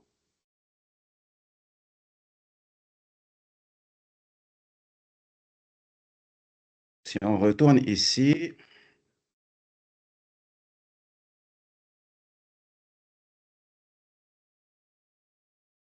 ce sera pas là. Donc, vous parlez du PSTQ, n'est-ce pas? Donc, le PSTQ, donc on a 4 volets. Donc, le volet 1, c'est 0, 1 ou 2. Et le volet 2, c'est 3 ou 4 ou 5. Donc, vous allez voir votre classification. Et au niveau de votre classification, vous allez voir vous êtes admissible au volet 1 ou volet 2. Entrée express, ça prend juste le 0, 1, E2 et 3. Le Québec, il prend 0, 1, 2, 3 et 4 et 5 qui sont séparés entre deux volets. Le volet 1, voilà, et le volet 2, voilà. Et c'est très important au niveau de PSTQ de ne pas faire d'erreur là-dessus. Est-ce que c'est clair pour vous, Katie? Si je checkais dans le TEEI2, c'est comme moi, C'est il dit volet que 1. c'est volet A, mais si c'est comme vous montrez que c'est comme tu peux faire le comme filter item, si je mets ça dans le graphic design, il me montrer comme je suis dans le 2. Bah, tu sais, la profession, comment c'est votre profession au niveau de votre titre de poste? Lorsqu'on fait le titre de poste, on découvre le CNP et vous voyez le deuxième chiffre, ou comme j'ai montré ici, je vais retourner encore à nouveau, comme je l'ai montré ici, c'est que vous voyez catégorie. Vous mettez le poste et vous voyez catégorie. Et j'avais marqué un exemple adjoint, on va avoir ici la même chose. Oui, Je vais faire. oui, quand j'ai déjà fait, il montrait que j'ai 2. Donc, vous êtes admissible au volet 1 à ce moment-là. OK, alors moi, c'est dans le volet A. Exactement. Vous êtes sur le volet 1. Exactement. D'accord. Donc, merci Katie. Je vais donner la main à Amine. Après ça, Excuse-moi, Noura. Oui, excuse-moi, j'ai une autre question pour vous. allez-y. Mon autre question, parce que dans cette cas-là, j'ai déjà travaillé pour 1 an et demi. Et c'est comme vous dire que aussi, tu peux demander le permanent résident par le Express Entry. Exactly. That's correct. Yes. OK. Alors, mais ça, c'est juste besoin d'1 an pour travailler, c'est ça? Vous avez besoin d'un an de travail, que ce soit au Québec ou au Canada, un minimum de 1 an d'expérience qualifiée, oui. À temps plein. Temps plein, c'est 30 heures par semaine. Et merci pour ta question, Katie. Le travail pendant les études, ça compte pas. Puis le travail en tant que travailleur autonome, ça compte pas non plus. OK. Et pour vous, il y a 2 programmes en ce moment. Il y a comme Express Entry et il y a l'autre, c'est le nouveau programme. C'est quel c'est le meilleur pour demander permanent résident? Moi, actuellement, avec les changements qu'il y a eu, actuellement, j'encourage mes clients à ce qu'ils appliquent à Entrée Express parce que l'entrée express, il donne beaucoup d'invitations pour les gens qui ont comme première langue le français. OK. OK. C'est bon. Merci. D'accord? Merci, Kitty. Je vais donner la main à Amine, après ça Noura, après ça Doya, et on va finir avec aujourd'hui avec Fatoumata. Salut. Moi, ma question, c'est la suivante. Si présentement, j'ai un permis de travail catégorie 5 et là, je suis en plein renouvellement pour mon permis de travail catégorie 2, est-ce que pendant la période jusqu'à demander mon permis de catégorie 2, est-ce que je peux appliquer pour Arima? Et quel est le salaire minimum actuel avec les permis qualifiés qui est obligatoire et c'est quoi le nombre par semaine minimum? Merci. OK. Donc, c'est sûr, Amine, au niveau de votre question, donc si je comprends bien, vous êtes catégorie 5, donc vous êtes admissible au volet 2. Exact. D'accord? Donc, on prend 2 ans d'expérience, vous êtes admissible au volet 2. Là, au niveau de salaire médian, je n'ai pas abordé ça parce que là, on parle des critères de la sélection de résidence permanente. Les critères de la sélection de résidence permanente, le salaire n'a aucun rapport. C'est sûr que lorsqu'on présente une demande pour un permis de travail fermé, bah à ce moment-là, le salaire qu'on va offrir à cet employé, il doit respecter le salaire médian au Québec. Et le salaire médian, d'ailleurs, il y a une grille que le ministère de Québec il, euh, il met à jour à chaque année où on peut voir clairement le salaire moyen qu'on doit offrir à cette personne en fonction de l'année d'expérience qu'il a. Donc, si une personne, par exemple, il a 2 ans d'expérience, ben voilà le salaire. S'il a de zéro, normalement, il y a trois comment on l'appelle-t-on? Il y a 3 volets, de 0 à 2 ans, de 2 ans à 4 ans, 4 ans et plus. Et ça doit correspondre au salaire médian qui est offert au Québec à tout citoyen ou résident permanent. Est-ce que ça répond à votre question, Amine? Il manquait juste l'autre. Est-ce que dans le fond, pendant qu'on demande le permis pour le catégorie 2, on peut quand même appliquer pour Arima? Dans le fond, c'est comme c'est une chance supplémentaire. Bon, Je sais bonne pas si c'est question. sûr. D'ailleurs, je l'ai expliqué. On a le droit de présenter deux demandes de résidence, temporaire et permanente. Donc, on peut faire une demande de résidence permanente et on peut faire une demande de résidence temporaire. C'est possible. Donc, la réponse, c'est oui. Parfait, merci. Avec plaisir. Je vais donner la main à Noha. Bonjour, Noha. Bonjour. Alors, premièrement, merci pour ce live ou bien cette conférence. Ça fait Merci pour plaisir. Merci les à vous. informations. Alors, moi, je suis étudiante, je fais un AEC sur marketing digital et je travaille en parallèle. Je veux juste savoir quel volet, le marketing digital, et est-ce que c'est obligatoire de Québec ou bien je peux rester et Est-ce que, et fait la demande de permis de travail après la résidence permanente. ben, si vous avez pas, si vous avez un offre à une autre province, oui, je peux vous encourager d'aller à une autre province. Mais si vous avez un emploi stable, ben, je vous encourage de rester au Québec. Lorsqu'on parle d'un emploi stable, c'est d'avoir, et j'insiste encore sur ça, d'avoir une profession qualifiée. Parce que là, l'éducation, c'est bon, vous avez un diplôme canadien, on a un bon pointage, l'âge aussi. Donc, il va rester juste les compétences linguistiques et l'expérience. Donc là, vous m'avez dit, vous travaillez dans le domaine, mais on doit savoir le titre de poste. Comme ça, à partir du titre de poste, on va pouvoir déterminer c'est quoi les programmes d'immigration qui sont disponibles pour vous. Comme j'ai dit, 0, 1 et 2 et 3, ils nous ouvrent les chances partout au Canada. 3 et 4 et 5, ils nous ouvrent des chances au volet de Québec et aussi d'autres volets provinciaux. Et ces volets provinciaux, ils exigent une offre d'emploi. Ça veut dire une offre d'emploi, ça veut dire que l'employeur, il va vous faire une offre d'emploi en ligne, dépendamment de la province. Et là, à ce moment-là, vous pouvez appliquer à la résidence. Donc, il faut savoir c'est quel type de profession vous faites actuellement. Actuellement, je fais le titre c'est commis poissonnier. Non, c'est catégorie 5. Vous pouvez prendre Google, faites commis poissonnier, d'accord? CNP, ça veut dire Classification nationale de profession 2021. Ça va nous donner votre code CNP 65202. Donc, vous êtes à la catégorie 2, donc vous êtes admissible uniquement à volet 2. Vous n'êtes pas admissible à entrée express.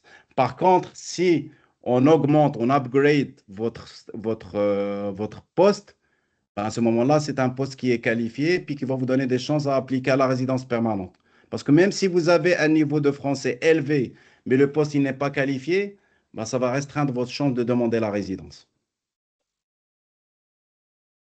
Donc, ce poste, c'est catégorie 5. 5, exactement, oui.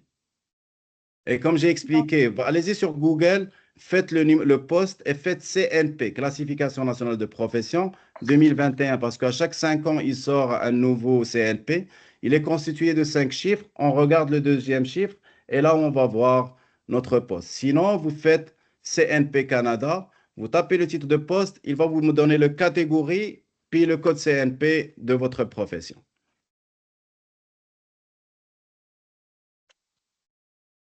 C'est 65 202. Exactement, donc c'est niveau 2. C'est le deuxième chiffre, c'est 5, donc vous êtes à la catégorie 5. Oui. Alors, Excellent. Oui. je dois changer le travail ou juste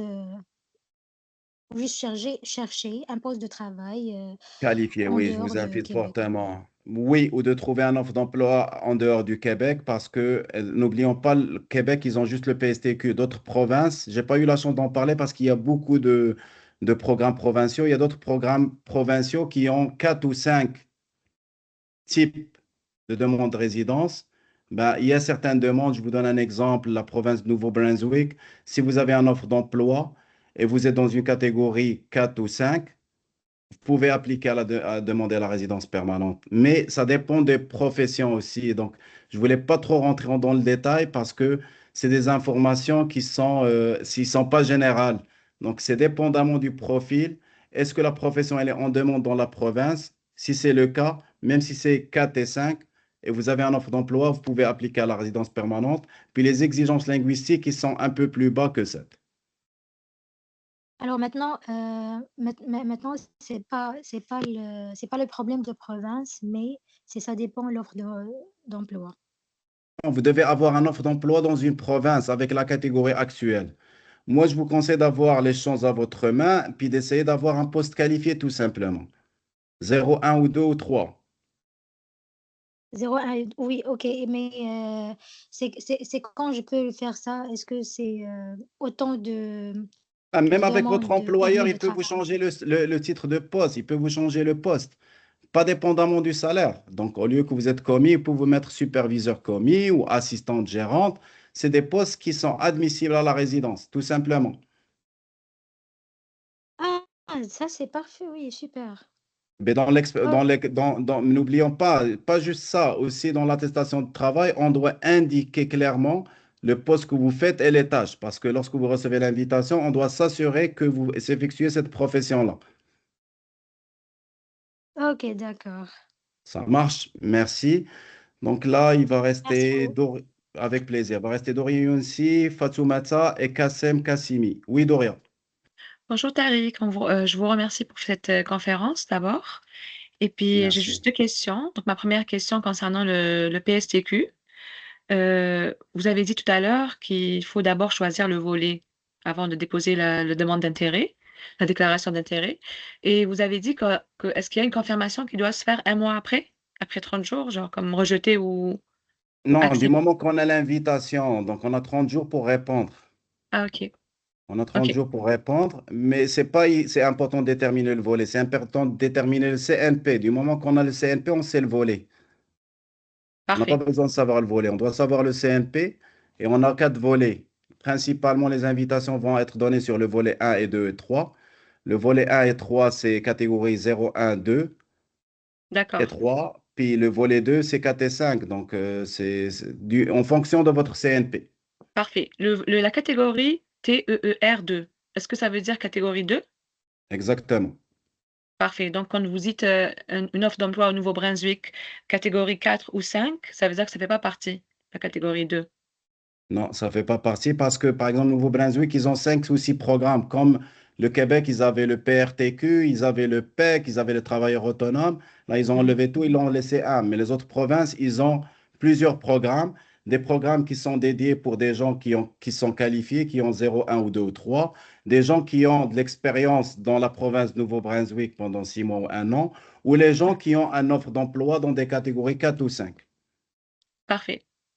Et ma dernière question, en fait, si on fait entrée express, par exemple, je n'avais pas bien compris c'est quoi la nomination des provinces. Est-ce que c'est la même chose ou bien est-ce que c'est un autre genre, une autre forme d'émigration? La nomination dans une province, c'est comme le Québec. On est nominé par le Québec. Les autres provinces, ils ont leur propre programme. Donc, c'est sûr, lorsqu'on est sur Entrée Express, il y a un élément qui est indiqué lorsqu'on remplit la demande. Est-ce que vous êtes intéressé à ce qu'on partage votre profil avec d'autres provinces? Si vous mettez oui, et disant que vous êtes dans un domaine qui est en demande dans cette province, ben, la province peut voir votre profil et peut vous envoyer une invitation. Du moment qu'on vous envoie une invitation, ben, ça veut dire que vous allez être invité à présenter une demande de résidence permanente à travers cette province-là. Parfait. Donc, on peut faire les deux. Entrée express, en même temps, Exactement. on coche nomination des provinces qu'on accepte. Parfait. Je vous Exactement. remercie beaucoup. Avec Merci. plaisir. Je vais donner la main à Fatoumata. On va finir avec Kassem. Je crois, Begradi, il y a une autre question. On va aussi lui donner la main. Bonjour Fatoumata. Bonsoir, j'espère que vous allez tous bien. Moi, j'aurais quand même 2 questions, une qui est liée à mon permis de travail actuel et l'autre sur ma demande de résidence que je compte continuer avec vous. La première, c'est que en ce moment, mon permis de travail a expiré comme je vous l'avais expliqué. J'ai fait la demande de prolongation, fait que j'ai eu une offre d'emploi assez intéressante, qui fait que je vais peut-être changer de travailleur, enfin d'employeur plutôt. Est-ce que je pourrais travailler avec un nouveau employeur? Sachant que mon permis a expiré, mais que je suis toujours en prolongation et que j'attends mon nouveau permis. D'accord, donc si je comprends bien, vous avez un permis fermé, Non, c'est d'accord? ouvert. Mon permis de travail Ok, vous avez un post-diplôme. permis ouvert, d'accord. Puis là, vous avez eu une offre d'emploi, ça veut dire que vous allez passer ouvert à fermé? Non, ce serait toujours ouvert, mais c'est juste un autre employeur, pas celui actuellement. Bah, c'est toujours dans la catégorie 3, mais ce ne sera pas le même employeur. C'est pas grave, tant que ça soit dans le même domaine, c'est correct. Ça doit être dans le même domaine. Non, c'est pas dans le même domaine, par exemple. Mon emploi actuel, c'est en assurance. Le nouveau Mhm. emploi, ce serait peut-être en administration, adjointe administrative.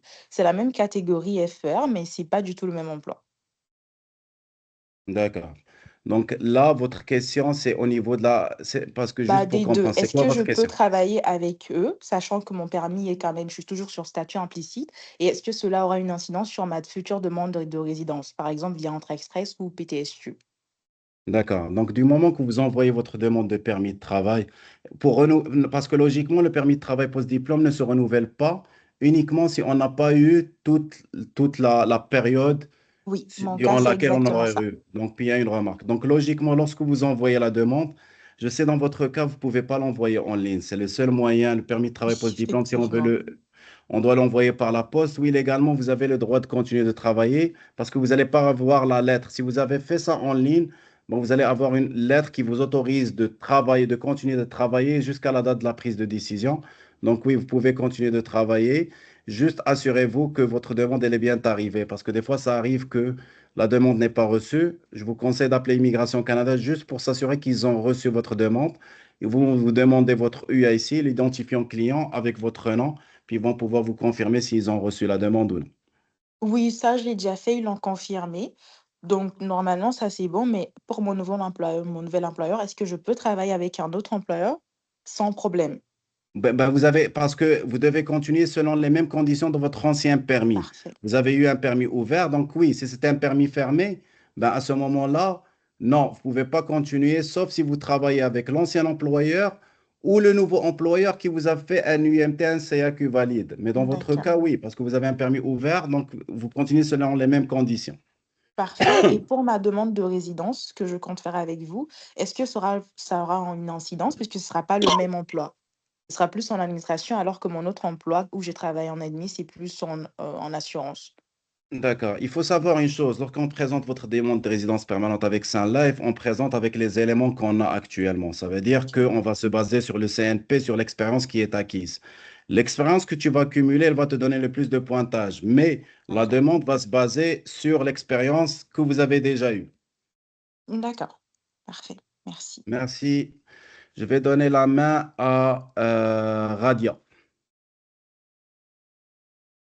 Oui, bonjour Monsieur Tarek. Bonjour Radia.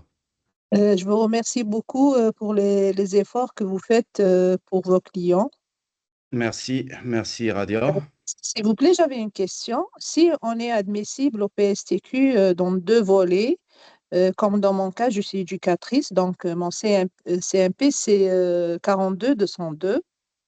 Donc, je suis admissible au volet 1 et au volet 3. Hmm. Dans mon cas, est-ce que je dois choisir le volet où je vais déposer ou c'est eux qui vont choisir dans quel volet Non, ils vont. non, c'est pas eux qui vont choisir, c'est automatique. D'ailleurs, c'est la même chose pour Entrée Express. Lorsqu'on est sur Entrée Express, je vous donne un cas concret. Lorsqu'on est sur Entrée Express, puis on a un an d'expérience au Canada, on est automatiquement admissible au programme de catégorie d'expérience canadienne et de travailleur qualifié fédéral. Donc, on est Ok. sur les deux volets. Donc, si on a eu une invitation sur travailleur qualifié fédéral, on sera sélectionné. Si on a eu une invitation sur catégorie d'expérience canadienne, on sera sélectionné. Donc, la même Ah, chose pour vous. Vous allez être sur les deux volets.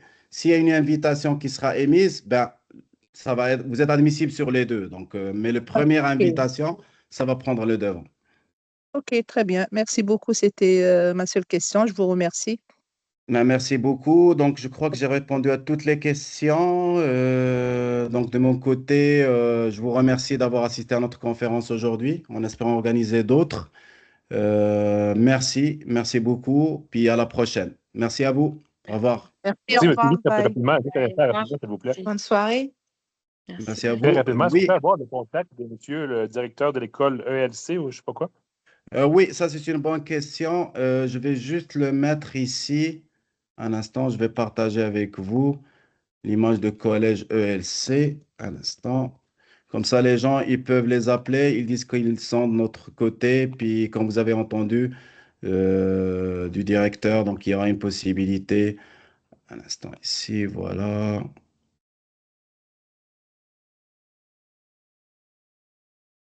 Donc voilà, je vais juste partager ça.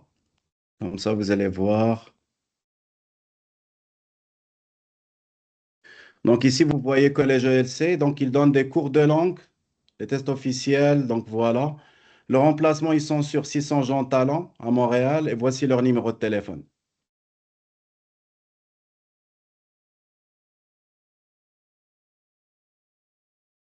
Et ici, c'est leur adresse email. Donc, vous pouvez les contacter pour passer vos tests de langue. Et puis, quand il a dit le directeur, donc, il y a une possibilité qu'il vous aide dans les démarches avec des prix spéciaux, puis aussi accélérer les démarches si vous souhaitez passer un test de langue. Merci.